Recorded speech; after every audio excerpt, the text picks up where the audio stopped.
Assalamualaikum warahmatullahi wabarakatuh. Berjumpa lagi cikgu hari ini untuk soalan yang ke-8.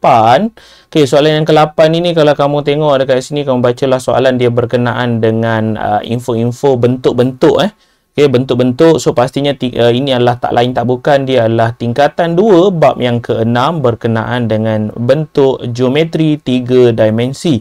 Okey, so kita nak tengok apakah soalan ataupun kehendak soalan.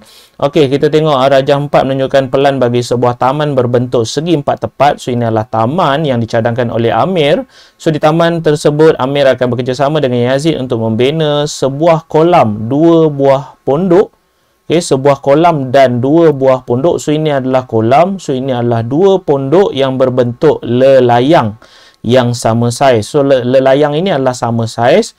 Diberi bahawa panjang penjuru bagi pondok itu masing-masing ialah 4 meter dan juga 6 meter. Okey, so 4 meter dan juga 6 meter ini kalau ikutkan sebab dia kata berkenaan dengan panjang penjuru So berkenaan dengan panjang penjuru. So pastinya 4 meter ini adalah yang inilah. Okey, so ini adalah 4. So kalau ikutkan 6, so seharusnya yang inilah. Okey, so ini adalah 6.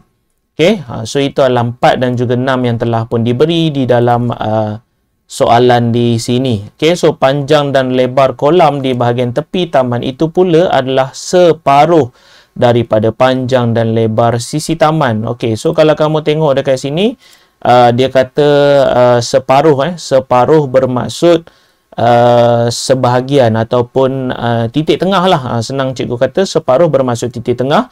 So dekat sini sebenarnya dia adalah nilai 5 dan juga 5. So pastinya dekat sini adalah nilai 8 dan juga 8. Sebab dia kata ini adalah titik tengah. So ini juga adalah titik tengah. Okey, so kita dah ada ke semua maklumat. Okey, kita nak beralih kepada soalan kamu dekat sini. Okey, hitung luas kawasan yang ditanam rumput. Okey, so dia nak luas untuk yang ditanam dengan rumput. Seterusnya, hitung kos menanam rumput yang diperlukan oleh Amir sekiranya kos untuk menanam 1 meter kuasa 2 rumput adalah RM4. So, dia nak kawasan yang berumput. So, ini adalah pondok tadi. So, ini adalah kolam Okey, so ini adalah taman. So, pastinya rumput yang berlorik dekat situlah. Okey, so kita nak keluarkan rumus untuk yang pertama, iaitu rumus bagi lelayang. Luas untuk lelayang. Sebab dia bermain dengan luas lah. Okey, soalan kamu dia bermain dengan luas. So, kita akan mencari luas. So, luas untuk lelayang ini, rumus dia telah pun diberi di muka surat hadapan rumus. So, rumus dia kalau ikutkan, dia adalah 1/2 darab dengan hasil darab panjang 2 penjuru. So kamu kena hafal lah. Maksud cikgu kena tahulah. Tak perlu hafal sebab dia dah memang ada. So hasil darab panjang 2 penjuru. So luas lelayang kamu secara tak langsung dia akan jadi setengah darab dengan 4 darab dengan 6 lah. Okey, sebab hasil darab untuk panjang 2 penjuru. So panjang 2 penjuru kamu ialah 1, 4, 1 lagi 6. So hasil darab di antara 4 darab dengan 6, seharusnya kamu akan ada 12. Tapi jangan lupa lelayang kamu ini ataupun pondok kamu ini ada 2. So kita akan darabkan dengan 2 siap-siap. So bermaksud kamu akan ada 24 untuk ni lah. So ini 12, so ini 12. Itu bermaksud 24 lah dekat situ. Sebab nanti kita akan tolak dengan luas pondok ni. Okey, kita nak cari yang kedua adalah berkenaan dengan luas kolam dekat sini. Okey, so luas kamu dekat sini adalah bentuk trapezium. So luas untuk trapezium Okey, luas untuk trapezium kalau ikutkan dia adalah 1/2 darab dengan hasil tambah 2 paksi selari. So ini juga ada dalam ruangan rumus di hadapan.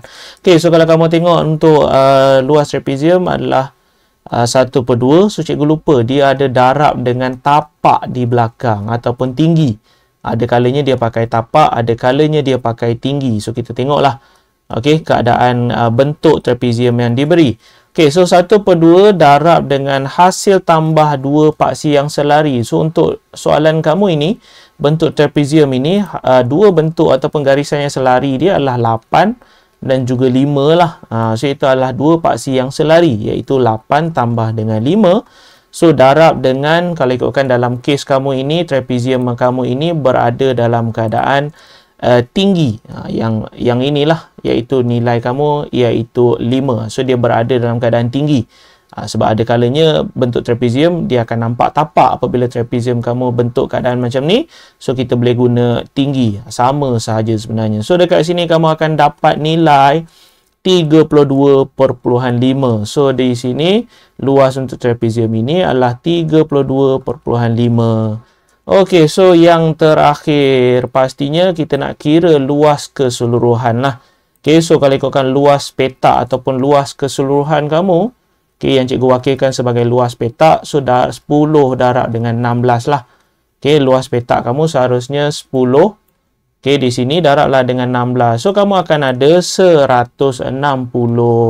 So luas keseluruhan adalah 160.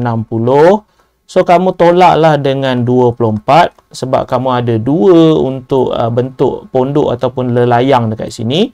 So tolaklah dengan 32.5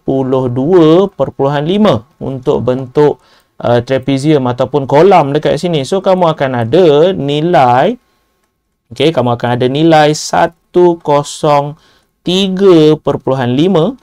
Okey, so itu adalah luas yang tinggal untuk kawasan berumput ini. So kalau ikutkan apa yang dia nak, luas untuk yang ditanam rumput. So inilah nilai luas yang ditanam rumput dan kos. So kita akan darabkan dengan 4 lah. Okey, so kita akan darabkan dengan 4 untuk dapatkan dia punya kos. So kalau ikutkan kos dia adalah RM RM414.